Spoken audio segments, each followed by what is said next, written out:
হযরতের সাথে আমাদের যে একটা আমার সাথে যে সম্পর্কটা খুব অল্প সময়ের সম্পর্ক, এটা আমি শেখকে মনে করতাম উনি জাস্ট একজন মিডিয়া ব্যক্তিত্ব। কারণ ওনাকে প্রথমে আমি মিডিয়াতে দেখছি, রাষ্ট্রীয় বিভিন্ন টেলিভিশনগুলোতে ওনাকে দেখছি, আমরা আমাদের দেশের জাতীয় মিডিয়াগুলোতে অ্যাজ এ ইসলামিক স্কলার। তো কিছু যদি মনে করেন, মিডিয়াতে সাধারণ যারা যাই থাকে তারা কথা সুন্দর বলতে পারে, কিন্তু ওনাদের এলমের গভীরতা থাকে না।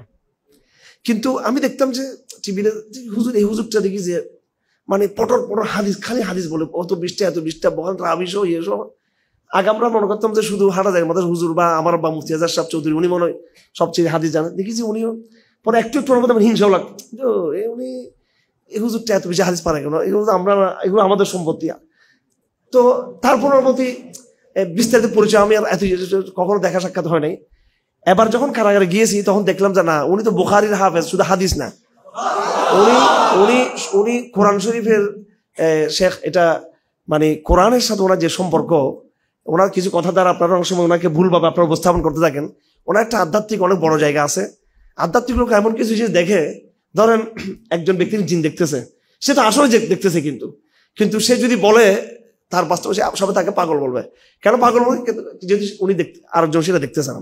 আর মানুষ তো সব কথাই যে মানুষের ভুলের ঊর্ধ্বে তা না, কিন্তু আধ্যাত্মিকতার যে একটা বড় জায়গা, এই জায়গাটা বর্তমানে আমরা যারা সংগঠন করি, আমি হেফাজত ইসলাম বাংলাদেশের যুগ্ম মহাসচিব, অনেক ইসলামী দল আছে। আমি একটা কথা, আমি 5 বছর কারাগারে ছিলাম, একেবারে নির্জন কারাগারে ছিলাম। এটা হচ্ছে আধ্যাত্মিকতার চর্চার সবচেয়ে বড় জায়গা। আমি একেবারে আমার যে রিয়েলাইজেশন, আমার যে অনুভূতি, আমার যে আত্মমূল্যায়ন যেটা আমি করে আসছি, যে ইসলামিক মুভমেন্ট বাংলাদেশে যেগুলো আছে, আমাদের মধ্যে আধ্যাত্মিকতা নেই। যেমন নাকি রাসূলুল্লাহ সাল্লাল্লাহু আলাইহি ওয়াসাল্লাম আমাদেরকে বারবার বলে গেছেন যে আমি তো চলে যাচ্ছি দুনিয়া থেকে, তো তোমরা আফসোস করিও না, অনেক ফিতনা হবে, বিশেষ করে আখিরি জামানায় অনেক ফিতনা, দজ্জালের আগে, দজ্জালের সময়, এর আগে পরবর্তী অনেক কিছু হয়ে যাবে।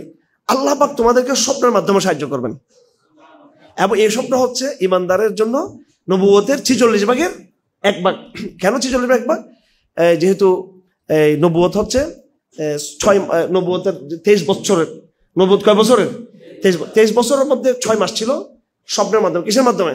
ফালাম ইয়ারা রুয়ান ইল্লা জাআত কাফালাকিস সুবহ।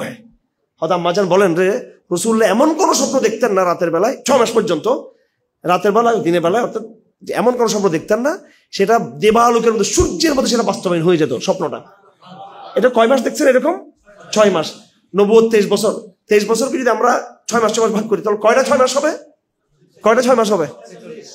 46টা 6 মাস। তো আল্লাহ রাসূল বলছেন, আমি যেভাবে স্বপ্নের মাধ্যমে প্রথম ওহী প্রাপ্ত হয়েছি, সাহায্য করেছেন, তোমাদের কাছে জিবরিল আসবে না, ওহী আসবে না, কিন্তু স্বপ্নের মাধ্যমে আল্লাহ পাক তোমাদেরকে কি করবেন? অনেক কিছু জানিয়ে দিবেন, আগামী ভবিষ্যৎ জানিয়ে দিবেন।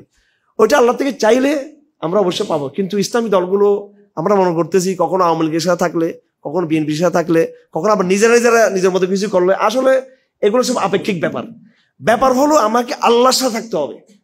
আমাদের ইসলামী দলের প্রত্যেকটা কর্মীকে প্রচন্ড মাত্রায় স্পিরিচুয়াল হতে হবে। আমি শেখকে কারাগারে দেখেছি, কেরানীগঞ্জ কারাগার, আমরা একসাথে ছিলাম। এই শেখ এটা সামনাসামনি পড়াশোনা করতেছেন, কিন্তু এটা জাতিকে শিক্ষা দেওয়ার জন্য বলা উচিত। উনি একেবারে সূরা বাকরা শুরু করছেন, দেখলাম। পরে দেখি যে হযরত চলে গেছে সূরা মায়দার মধ্যে, হযরত চলে গেছে সূরা আল ইমরানে, সূরা নেসার মধ্যে চলে গেছে। শুনলাম বাকরা দিয়ে শুরু হলো, কিন্তু শেষ করতে করতে দেখলাম যে হুজুর কোথায়? সূরা নেসার মধ্যে এক রাত্রের ভিতরে, এরকম এক রাতে। এর প্রতি রাত মিনিমাম ওনাকে আমি 3 ঘন্টা, 2.5 ঘন্টা, 3 ঘন্টা এইভাবে দেখতাম হযরত কিয়ামুল লাইল করতেন। আমি ওই দিন থেকে সিদ্ধান্ত নিয়েছি, মানুষ যে যাই বলুক, আমি কার সাথে চলবো, এটা আমি কেরানীগঞ্জ কারাগারে আমি সিদ্ধান্ত নিয়ে ফেলছি। আমি আবার বলছি, মানুষের সমস্ত বক্তব্য এটা আমার একমত হওয়া জরুরি না, কিন্তু সামগ্রিক মোটা দাগে আমরা কার সাথে থাকবো, কারা আহলে কোরআন, কারা কোরআনওয়ালা, কারা হাদিসওয়ালা, কারা সত্যিকার দ্বীনের ফাহাম কাদের মধ্যে রয়েছে, এটা আমাদের বুঝতে বাকি নাই। একজন এত বড় মাপের আলেম আপনারা এত সহজ যদি মনে করেন যে উনি এমনি মতিভ্রম হয়ে গেছে, এটা কখনো না। আমাদের মতিভ্রম হয়েছে, আমরা বড় পথভ্রষ্ট হয়েছি আমরা। হ্যাঁ, অবশ্যই আমাদের শেখদের আমাদের ভুল থাকতে পারে 2-1টা, আমাদের ভুল তো 50টা, আমাদের 50টা ভুল, আমাদের নিজেদের ভুলের খবর নাই।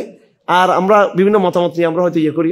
তো আমি এই আবেগটা শুধু ইসলামের জন্য, আমি মনে করি যে কোরআনের মাধ্যমে কিছু বিপ্লব ঘটবে, এবং শেখ হচ্ছেন কোরআনের ওস্তাদ, এবং কোরআনকে বোঝার জন্য পুরো কোরআনের হাফেজ হতে হবে, কোরআনকে কিয়ামুল লাইল পড়তে হবে, তাহাজ্জুদের মধ্যে কোরআন দ্বারা কোরআনকে ব্যাখ্যা করতে হবে, এবং কোরআনকে বোঝার জন্য হাদিসের প্রচন্ড জ্ঞান লাগবে, প্রচন্ড জ্ঞান লাগবে।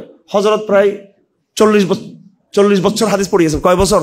40 বছর হাদিস পড়িয়েছেন, বুখারী শরীফ সহ অন্য হাদিস পড়িয়েছেন। তো 40 বছর যিনি হাদিস পড়িয়েছেন, এরপর যিনি কোরআনকে এইভাবে কারাগার দেখিয়ে আসছে কোরআনকে চর্চা করতে, সুতরাং এইরকম লোককে আল্লাহ পাক ইনশাআল্লাহুল আজিজ কখনো তিনি পথ থেকে বিচ্যুত হবেন এটা হতে পারে না। বরং তাদের পিছনে যদি জাতি ঐক্যবদ্ধ হয় তাহলে এই আমাদের জন্য অনেক কল্যাণ রয়েছে।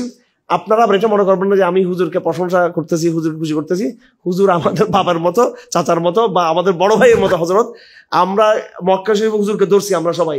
হুজুর এই যে আপনার কাছে ফেরেশতা আসে বা জিন আসে বা ভিন্ন যে খিজর ইসলাম ভিন্ন সম্পর্ক, এগুলো আপনি মানুষের হজম করতে পারবে, এগুলো আপনি পাবলিক বলে সবকিছু বলা যাবে না। এইগুলো আল্লাহ হযরত যে কি শিশুর মতো, মানে বিনয়ী একেবারে, হ্যাঁ বিনয়ী, মানে হাসতেছে আর জম দিচ্ছেন এগুলো, হ্যাঁ, আর সবাই ইচ্ছে মতো বলতেছে এগুলো মক্কা শরীফে। তো এগুলো তো সুবহানাল্লাহ। হুজুর তো এটা বলেন নাই যে আমাদেরকে ঝাটকে মারেন নাই, হ্যাঁ, এগুলো এরকম বলেন না, আমাদেরকে উল্টা গুমরা বলেন নাই। উনি এগুলো নিচ্ছে বলো তোমরা তোমাদেরটাও ঠিক আছে, আর আমার মাঝে যেটা তাকমিরিতে কিছু বিষয় আমার এগুলো বলা উচিত, এটাও ঠিক আছে আমার। তো এইভাবে যাই হোক সামগ্রিক মোটা থাকে, আমি বলছি সামগ্রিকভাবে ইনশাআল্লাহ আমরা হযরত থেকে বড় কিছু আশা করি। বাংলাদেশে হযরত হিজরত করে চলে গেছিলেন ভারতের চাপে। ভারত আমাকে আর হযরতকে জসিমুদ্দৌলা রহমান সাহেবকে মেরে ফেলবে ভারত এই অবস্থায়। কিন্তু 5 আগস্টের পরে, 36 জুলাইয়ের পরে আলহামদুলিল্লাহ যেসব কিছু অবস্থা আসছে, আপনাদের সবসময় এখানে আমাদেরকে পাবেন তা না, হযরত আবার ফিরে আসছে। তা আমরা আশা করি এই পুরো জাতি যারা হযরতের মতো রুহানি ব্যক্তি আছেন ওনাদের পিছনে কি হবেন, ঐক্যবদ্ধ হবেন আমার ভাইরা।